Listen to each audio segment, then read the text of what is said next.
مقدمہ ابن صلاح اٹھا کے لاؤ جناب، یہ ادوات الحدیث کی ساری کتابیں اٹھا کے لاؤ، ان میں یہ اصول لکھا ہوا ہے۔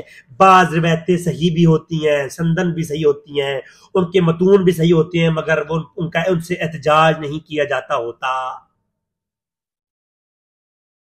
نہیں دیکھیں نا، اصول حدیث کی ہر کتاب میں ہے کہ ایک روایت ہوتی ہے جس کے رجال سکہ ہوتے ہیں، سند کے اعتبار سے صحیح حدیث ہوتی ہے، اس کے متن میں بھی کوئی اعتراض نہیں، اضطراب نہیں ہوتا، مکمل اپنی 5 شروط پر روایت مکمل ہوتی ہے، مگر ہم اس روایت سے احتجاج نہیں کرتے۔ مثلا او نہیں، صحیح بخاری میں ہے نا کہ پیشاب اللہ کے نبی نے کھڑے ہوئے کیا، کہا جی ہم اس کا احتجاج نہیں کرتے۔ کیوں؟ اس لیے کہ دیکھیں نا جی، وہ بس اس میں احتجاج نہیں کرتے۔ بھائی جب ادھر تو معین بن چشتی اجمیری کے بارے میں بات آ جائے یا دیگر علماء کے بارے میں بات آ جائے، نہیں یہاں پر تو پکڑ ہوگی بابا سے شاہی کوئی نہیں۔ لاجک سمجھا رہے ہیں؟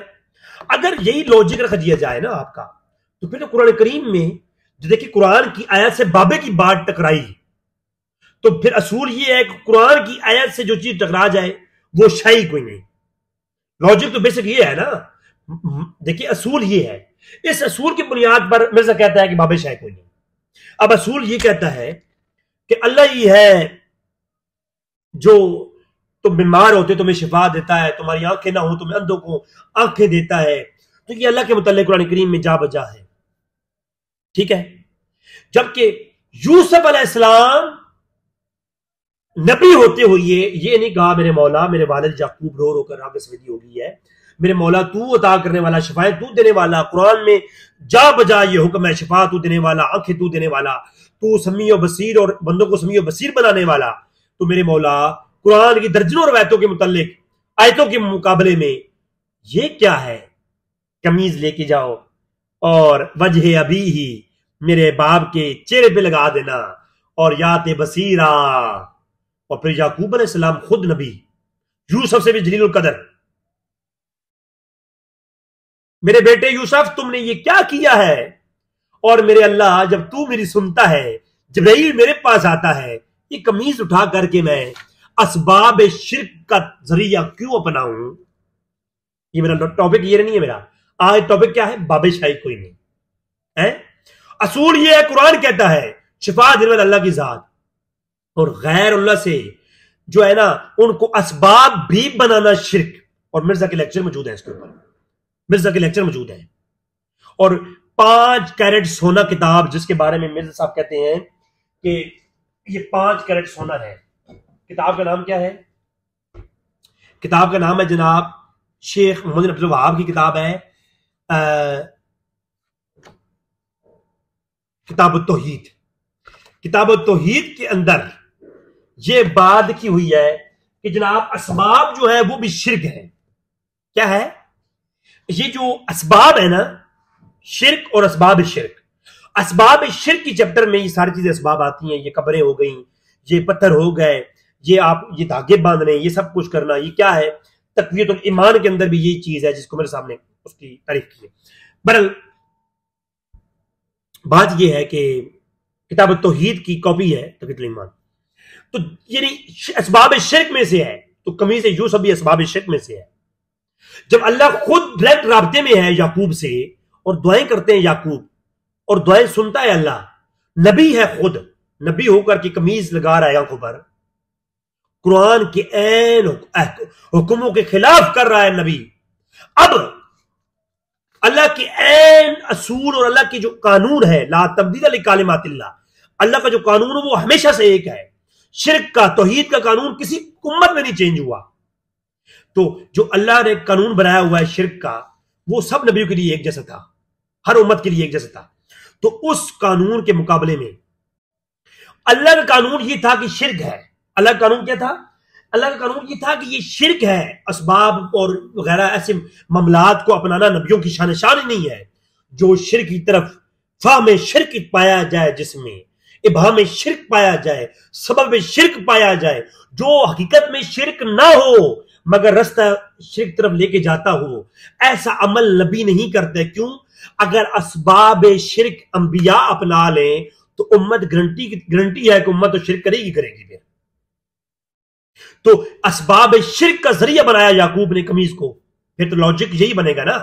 تو اب قرآن کی وہ آیات جن میں یہ ہے کہ اسباب شرک کو اپنانا ممنوع ہے، وہ ساری آیات کوئی کوٹ کرے اور یہ کہے کہ یعقوب کا عمل تو شیء کوئی نہیں، یعقوب اور یوسف تو شیء کوئی نہیں۔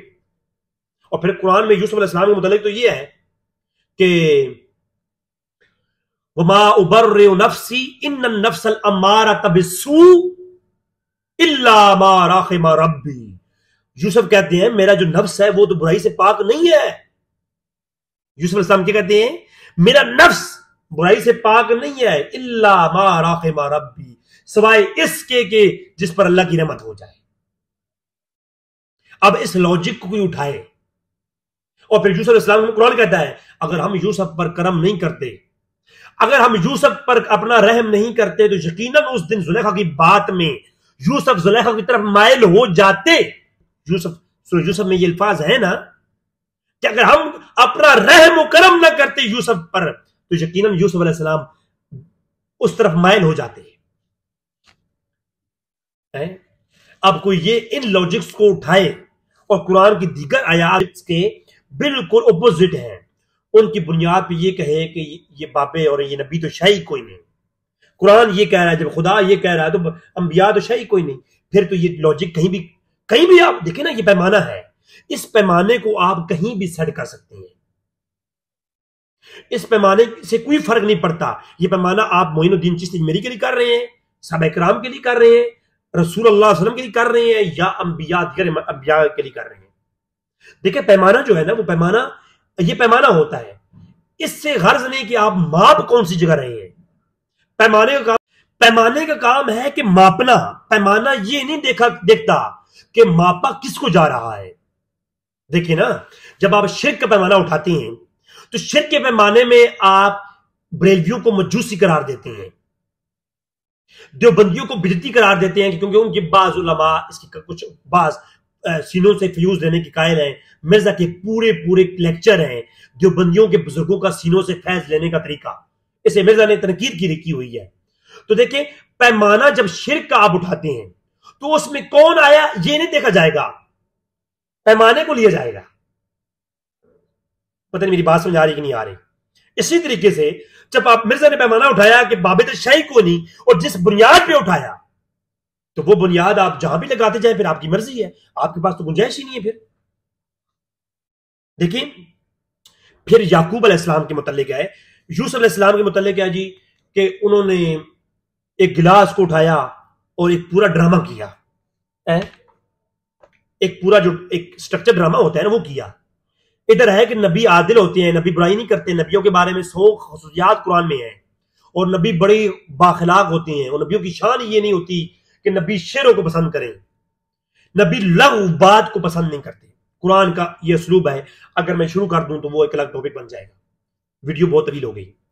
جب اتنا اصول ہے تو کیا نبی کسی کے برتن کو چوری کر کے کسی کے تھیلے میں ڈالیں اور وہ پھر واپس آئے؟ تو یہ سارا یہ جو اسٹرکچر ڈرامہ ہے، کوئی اس کو اٹھائے اور کہے جب قرآن یہ کہتا ہے دیگر مقام پہ تو اس واقعے کو رد کر دیں۔ کیوں؟ قرآن کہہ رہا ہے کہ نبیوں کی یہ شان نہیں ہوتی، یوسف شیء کوئی نہیں۔ دیکھیں میں نے پہلے بتایا، ناراض نہیں ہونا، کوئی بندہ ناراض نہ ہو میری بات سے بھائی۔ جب مرزا یہاں تک جرات کرتا ہے کہ صحابہ کرام شیء کوئی نہیں، اور آج کل کہتا ہے کہ نبی کی بھی شیء کوئی نہیں، تو پھر میں ایک قدم آگے بڑھ کے بات کروں گا بھائی۔ میں پیچھے سے وار نہیں کرتا، میں آگے مل کے آگے سے مڑ کے وار کروں گا۔ میں بھائی مجھے بتائے بے مرزا وزیر اور اس کے ماننے والے بتائے ہیں، پھر یوسف شیء کوئی نہیں، یہ تو اللہ نے بچا لیا یوسف کو، ورنہ وہ تو الا ما رحم ربی۔ تو لہذا قرآن کریم میں بھی ایسے کئی چیپٹر ہیں جن پہ اختلاف ہو سکتا ہے، کرنے والوں نے کیا بھی ہے۔ اور پھر یہ جو لفظ ہے کہ بابے شیء کو نہیں، یہ تو آپ پھر کسی کے لیے بھی بول سکتے ہیں۔ دیکھیں اللہ تبارک تعالیٰ نے کہا کہ جنت میں جو جائے گا جنت میں ہمیشہ رہے گا۔ جنت کی صفات اللہ نے گنوائی ہیں، اللہ نے خود گنوائی کہ وہ یہاں پہ شراب طہورا ہے، وہاں بہکاوا نہیں ہے، وہاں ملعون لوگ داخل نہیں ہوں گے، صرف اچھے لوگ داخل ہوں گے اور وہاں پر برکتیں ہی برکتیں ہیں، وہاں کوئی پابندی نہیں ہے، وہاں کوئی برائی نہیں ہے، عیب نہیں ہے، برے درخت نہیں ہے، وہاں رسوائی نہیں ہے، وہاں رسوائی نہیں ہے۔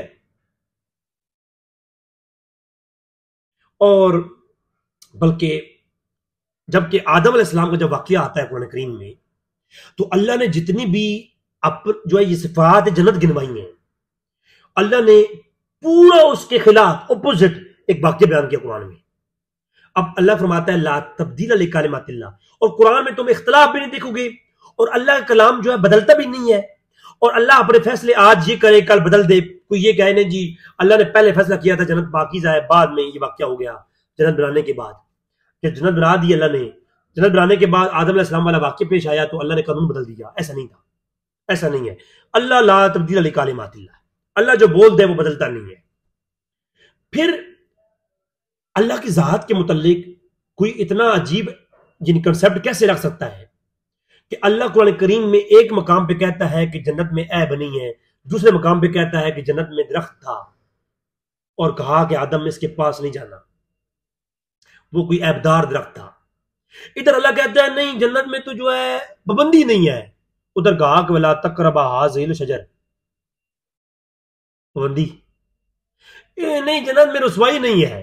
ادھر کہا کہ فَأَزَلَّهُ الشَّيْطَانُ، جب شیطان نے بہکایا تو سورۃ اعراف میں ہے، ادھر کہا ولا تقربا، پابندی نہیں ہے، ادھر پابندی دکھائی جا رہی ہے۔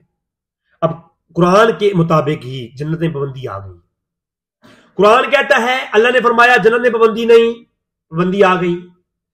وہاں سے سورۃ اعراف میں ہے کہ ذلیل کر کے آدم اور مئی حوا کے کپڑے اتار کر ان کو شرمسار کر کے نکالا گیا جنت سے۔ کیا جنت کے اندر یہ پروٹوکول ہوتے ہیں نبیوں کو؟ نبی اور نبی کی بیوی کو یہ پروٹوکول جنت میں مل رہا ہے رسوا کر کے نکالنا؟ ہائے ہائے ہائے، ویسے بڑے بڑے مولوی بھی اس بات کا جواب نہیں دے پائیں گے اس کا جواب بندے فقیر کے پاس ہے۔ تو اتنا ذلیل و خوار کیا گیا کہ رسوا کپڑے اتار کے آدم علیہ السلام کے وہاں سے نکالا گیا۔ جنت میں اللہ کہتا ہے رسوائی نہیں، تو پھر یہاں پر تو اللہ کہہ رہا ہے رسوائی کیا، رسوا کیا گیا۔ اب کہو آدم شاہی کوئی نہیں، پھر یہ کہو کہ اس واقعی شاہی کوئی نہیں، پھر کچھ اور بھی اس سے اوپر ہی جا سکتے ہو، تمہیں اجازت ہے؟ میں نہیں کرتا غلام، میں ایک سمجھانے کے لیے بات کر رہا ہوں، باب شاہی کوئی نہیں۔ بھائی ادھر دیکھو، شیطان مردود ملعون ہونے کے بعد جنت میں کیا کر رہا تھا؟ اگر شیطان ملعون ہونے کے بعد انبیاء کو بہکانے کے لیے جنت میں جا سکتا ہے تو مرزا انجینئر اگر جنت میں چلا گیا تو اس کا بھائی شیطان وہاں پہنچ جائے گا، پھر تو مرزا غلام قادیانی بھی آ جائے گا، مسلم کذاب بھی جنت میں گھومنے کے لیے آئے گا۔ ہاں بھائی مرزا کیا حال ہے تیرا، ٹھیک ہے، تو کیا کر رہا ہے، تو چل آ ہمارے ساتھ، تو دوست ہمارا تھا، ادھر کیا کر رہا ہے؟ اگر مرزا گیا تو، اگر نہ گیا تو مرزا انجینئر تو پھر معین الدین چشتی میری کے پاس آئے گا گھومنے پھرنے کے لیے۔ ہاں کیا ہو رہا ہے جی، ادھر کیا ہو رہا ہے، تو شاہی کوئی نہیں ہے جی، جنت کا مذاق ہو رہا ہے، یہ مذاق ہو رہا ہے، فلم چل رہی ہے بھائی، قرآن ہے یہ، بخاری مسلم شاہی کوئی نہیں، قرآن ہے یہ، دو جواب لوگوں کو بتاؤ لوجک اپنا، حد ہو گئی ہے، باب شاہی کوئی نہیں۔ اور بھائی یہاں پر بول کچھ اور ایک خطرناک بات، خطرناک، بہت خطرناک، اور علماء کے لیے بھی چھوڑ رہا ہوں یہ بات، بہت ہی خطرناک بات بتانے لگا ہوں میں، اور بڑے بڑے علماء اس پہ سوچیں، بہت خطرناک بات ہی کرنے لگا ہوں میں، یقین کریں۔ اس کا جواب بندے فقیر دے گا آپ کو۔ ادھر ایک بات ہے، ویسے آپس کی بات ہے، سارے دوست جو سننے والے ہیں میرے، یہ ویسے اتنا بڑا لیکچر ہو گیا، گھنٹے کا لیکچر ہو گیا میرا، اس لیکچر میں جو یہ پوائنٹ میں بتانے لگا ہوں نا، یہ پوائنٹ ذرا اپنے آس پاس کی مسجد کے علماء سے بھی آپ ڈسکس کریں تاکہ ان کا دماغ بھی تھوڑا کھلے۔ مرزا کہتا ہے نہیں باب شاہی کوئی نہیں، قرآن کہتا ہے ولا تقربوا الزنا، زنا کے پاس مت جاؤ، یہ حکم قطعی ہے۔ حکم زنی اور حکم قطعی میں فرق ہوتا ہے، حکم قطعی کا منکر کافر ہے، ٹھیک ہے، اور حکم زنی کا منکر فاسق ہوتا ہے۔ جبکہ حکم زنی کا انکار کرنے والا ممکن ہے جنت میں جائے، حکم قطعی کا انکار کرنے والا جنت کی خوشبو تک نہیں چھو پائے گا، کیونکہ وہ اللہ کا حکم کا منکر ہے۔ یہ دیوبندی بریلوی کی بات نہیں کر رہا، یہ اصول ہے دین کا۔ جو حکم قطعی ہے وہ حکم قطعی ہے، ٹھیک ہے۔ اللہ کے رسول، نبی رسول محمد رسول اللہ کو رسول ماننا ہے، یہ حکم قطعی ہے۔ یؤمنون بالغیب، یہ حکم قطعی ہے۔ وَيُقِیمُونَ الصَّلَاةَ، حکم قطعی ہے۔ اس کا منکر کافر ہے اور جنت کی خوشبو بھی نہیں چھو پائے گا۔ تو وَلَا تَقْرَبَ هَٰذِهِ الشَّجَرَ، اے آدم جنت میں رہو مگر اس درخت کے پاس نہ جانا، یہ حکم قطعی ہے۔ بڑی معذرت، یہ میں بات زبان میں کبھی نہ لاتا، میں قرآن کے مطالعے کو مجھے 15 سال ہو گئے ہیں، 15 سال سے قرآن مطالعہ ہے، اس پوائنٹ کو مجھے جانے ہوئے 10 سال ہونے والے ہیں، میں نے کبھی یہ شیئر نہیں کرتا، لیکن آج چونکہ مرزا انجینئر بابے شاہی کوئی نہیں، اس کا جواب میں یہ بات کر رہا ہوں۔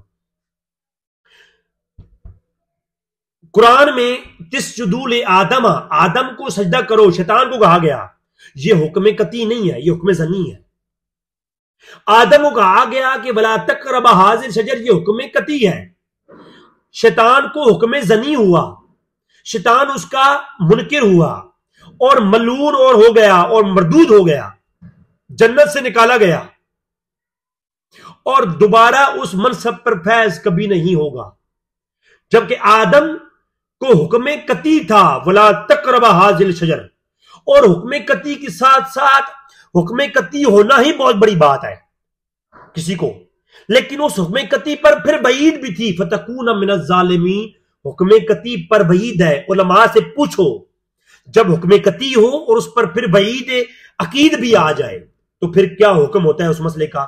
میں کلام نہیں کروں گا، مجھے لوگ کمرے میں کہیں بند بھی آگے مار دیں گے اگر جو سمجھنے والے ہیں۔ صرف میں یہ بات اتنا بتانا چاہتا ہوں کہ اس شیطان کو حکم ظنی تھا، منکر ہو کر ملعون اور کافر ہو گیا، آدم کو حکم قطعی تھا۔ جب آدم کو حکم قطعی ہوا، منکر ہوا اور وعید بھی تھی فَتَكُونَ مِنَ الظَّالِمِينَ، آدم اگر تو اس کا ارتکاب کرے گا پھر تو ظالموں میں سے ہو جائے گا، وعید بھی تھی۔ آدم علیہ السلام نے یہ معاملہ ہو گیا، شیطان نے بہکایا، معاملات ہو گئے، سارے جنت سے رسوا کر کے نکالے گئے، سب کچھ ہو گیا، پھر بھی نبی، پھر بھی رسول، پھر بھی جنت میں جائیں گے، پھر بھی نبی اعلی مقام پہ، اور تمام انبیاء کے باپ، تمام جو ہے امت کے باپ اور تمام انسانیت کے باپ، اور اپنا شرف مقبولیت بھی حاصل اور مقام پر بھی فیض، اور آج بھی جنت میں ہے۔ اب کوئی یہ کہے کہ جناب قرآن میں ہے جب شیطان نے حکم ظنی کا انکار کیا تو باب دشائی کوئی نہیں، جب شیطان نے ایسا کیا، حکم ظنی کا انکار کیا تو اللہ نے اسے مردود قرار دے دیا، تو آدم نے حکم قطعی کا منکر ہوئے، تو اب لفظ استعمال کرو آدم تے شاہی کوئی نہیں، بھائی استعمال کرو نا، میں کہہ رہا ہوں بھائی پیمانہ مرزا کا ہے، استعمال جہاں دل چاہے استعمال کرو، دل چاہے استعمال کرو۔ ہے جی، میرا باپ وہ کھیتوں میں کام کرتا تھا اور میں مرزا انجینئر ہوں، انجینئر بن گیا ہوں، میرا باپ تو شاہی کوئی نہیں ہے جی، میرا باپ تھا شاہی کوئی نہیں، میں جو کچھ ہوں، میں زیادہ لاجک استعمال نہیں کرتا، پھر کوئی مار ہی نہ دے کہیں یار، کوئی دیکھنا یار سیکیورٹی خیال کرنا تو یہ لاجک جہاں دل چاہے آپ استعمال کریں کہ باب شاہی کوئی نہیں، تو پھر آدم بھی شاہی کوئی نہیں۔ جب شیطان نے، اتنا بڑا عبادت گزار شخص شیطان تھا، اسی جنت سے نکالا گیا، تو اب اگر یہ کہا جائے نہیں، اگر دوبارہ شیطان جنت میں نہیں جا سکتا، وہ ملعون ہو گیا حکم ظنی کا منکر ہو کر کے، تو آدم دوبارہ جنت میں جائیں گے، تو یہ اللہ کا تو عدل نہیں ہوا، پھر یہ اللہ کا یہ انصاف ہے، یہ اللہ کا۔ اب اس پر لاجک اٹھا کے میں زیادہ کلام نہیں کرتا، پھر جو غیر مسلم ہے پھر مسلمانوں پہ اعتراض کریں گے، قرآن میں تو یہ ٹکراؤ ہے، اور ایسی 125 آیات میرے پاس موجود ہیں قرآن میں جو تعارض نظر آتا ہے، بظاہر تعارض ہے، مگر اب یہ مرزا صاحب سے پوچھو، وہ کہے گا نہیں اس کی تعویل کریں گے، اس کی تفسیر کریں گے، اس آدم علیہ السلام کے معنی مفہوم یہ نہیں ہے، اور اس واقعی کا مفہوم یہ ہے، اور جنت کے مولاد یہ ہیں، اور اس کی ایک تعبیر ہوگی جو بظاہری سٹرکچر ہے، اس پر یہ نہیں کہا جائے گا کہ آدم تو شاہی کوئی نہیں، پھر یہ نہیں کہا جائے گا کہ یہ جو ہے یہ فرشتے تو شاہی کوئی نہیں. یہ لاجک یہاں استعمال یہاں پر نہیں ہوگا. اگر یہی لاجک استعمال کیا جائے تو پھر کوئی اس کائنات میں نہیں بچتا. حتیٰ کہ کچھ لوگ ایسے منکر خدا جو ہیں وہ ایسے بھی ہو سکتے ہیں کہ وہ قرآن اٹھا کر کے آپ کو ایسے کئی اعتراض کریں کہ جب اللہ عدل نہیں کرتا کہ آدم کو اتنا بڑا حکم قطعی دینے کے بعد پھر بھی جو ہے جنت میں لے جائے تو فرعون کو نہ لے کے جائے. جب اللہ عدل نہیں کرتا، شیطان کو نہ لے کے جائے، آدم کے اتنے بڑے جرم کے اوپر لے کے جائے، تو جناب پھر کوئی بھی کھڑا ہو کر کے کہہ سکتا ہے یہ قرآن میں تمہارے لکھا ہوا ہے خدا دا شاہی کوئی نہیں. میں نے پہلے کہا مجھ بھی فتویٰ نہیں لگانا، مجھ بھی جس نے فتویٰ لگایا میں بہت چترول کروں گا خدا قسم. یہ پیمانہ جو مرزا نے سیٹ کیا ہے نا آج کے علماء کی بغض میں آ کے، اس پیمانے کو آپ اوپر لے کے چلیں، اس پیمانے کو اوپر لے کے چلیں. جہاں پہ یہ پیمانہ میں نے پہلے کہا پیمانہ جو بھی ہو وہ سیٹ کرنے کے اوپر ہوتا ہے، جہاں بھی سیٹ کرو ہوتا ہے.